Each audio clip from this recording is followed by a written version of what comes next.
ద్వారపాలకులు ఎక్కడైనా నిద్రపోతారా? ఒళ్ళు తెలియకుండా నిద్రపోతారా? పోరు కదా. ఒకవేళ నిద్ర పట్టినా ఓ కొనుక్కు తీసినా సరే చిన్న శబ్దానికి ఉలిక్కిపడి లేస్తారు కదా. ఏం లేదు, అందరూ ఆదమరిచి నిద్రపోయారు. నగరంలోనూ అందరూ ఆదమరిచి నిద్రపోయారు. ఈ ద్వారపాలకుడు కూడా నిద్రపోయారు. ఎక్కడ ద్వారపాలకులు? దేవకీ వసుదేవుల్ని బంధించిన చోట ద్వారపాలకులు, నందగృహంలోని ద్వారపాలకులు అందరూ నిద్రపోయారు. పసిపిల్లవాడిని మోసుకొస్తున్నాడు వసుదేవుడు. శ్రీకృష్ణుణ్ణి చేతిలో మోసుకొస్తూ వసుదేవుడు వస్తుంటే ఇంత గట్టి ద్వారాలు, ఆ గడియలు, ఆ తాళాలు, ఆ చైన్లు ఇవన్నీ కూడా వాటికి అవే విడిపడిపోయినాయి. ఎంత సులభంగా అంటే సూర్యుడు ఉదయించినప్పుడు ఎట్లాగైతే చీకట్లు వాటంతటవే విడిపడిపోతాయో, అలా కదిలిపోతాయో, కల్పించకుండా పోతాయో, అలా ఇవన్నీ ఎవరో తీసినట్లుగా శబ్దం లేకుండా నిశ్శబ్దంగా అలా విడిపడిపోయినాయి. ఆయన బయటకు వచ్చాడు ధైర్యంగాను. ఎవ్వరూ అడ్డు పెట్టిన వాళ్ళు లేరు, ఎవరు చూసిన వాళ్ళు లేరు. కాకపోతే వర్షం పడుతుంది కదా, వర్షం పడితే పసిపిల్లవాడి మీద నీరు పడిపోతే ఎట్లాగా? గొడుగు పట్టుకునే ఛాన్స్ కూడా లేదు వసుదేవుడికి. అప్పుడు ఆదిశేషుడే వచ్చి పడగలెత్తి వసుదేవుడు ప్లస్ ఈ చిన్నపిల్లవాడు వీళ్ళిద్దరి మీద నుంచున్నాడు. పైనుంచి వర్షపు నీరు వీళ్ళిద్దరి మీద పడకుండా తన పడగల్ని అడ్డం పెట్టి నీటిని అడ్డుకుంటూ శేషుడు గొడుగుగా వెళ్ళాడు.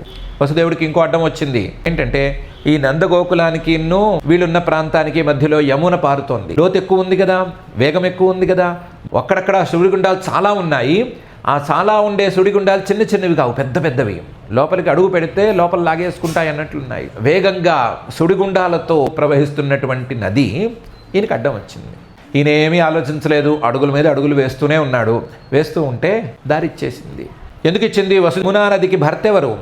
సముద్రుడు. ఆ సముద్రుడే దారిచ్చాడు కదా. శ్రీయఃపతేహే, సీతాపతిగా వచ్చినప్పుడు, రామచంద్రుడిగా ఆయన అవతరించినప్పుడు సముద్రుడే దారిచ్చాడు కదా. ఇలాంటి నదులు ఎన్నో చేరిన సముద్రాన్నే దాటిన వాడికి ఇదేం పెద్ద లెక్క కాదు. అందుకని దాటేస్తాడు అని భయపడి ఎవడే ముందు జాగ్రత్తగా దారి చీల్చి ఇచ్చేసింది. ఆ గోకులాన్ని చేరాడు. వెళ్ళి ఎవరైనా అడ్డగిస్తారేమో, ఎవరైనా అడుగుతారేమో అనుకున్నాడు. కానీ నిద్రలో ఉన్నారు. లేపినా ఎవరు లేవట్లేదు. చూశాడు, వీళ్ళు నిద్రపోవట్లేదు. మహానిద్ర అయినటువంటి మహామాయలోనే వీళ్ళు కూరుకుపోయారు. మాయా ప్రభావమే ఇది అని నిర్ణయించుకున్నాడు. నిశ్శంకగా వెళ్ళిపోయాడు. వెళ్ళిపోయి యశోద పక్కలో ఓ పసిపిల్ల ఉంటే ఆ పసిపిల్ల ఉండవలసిన చోట్లో తన పిల్లవాడిని పడుకోబెట్టాడు. అప్పుడే పుట్టిన ఆడబిడ్డని చేతిలోకి తీసుకున్నాడు. కాన్పు అవుతోంది అని తెలిసింది.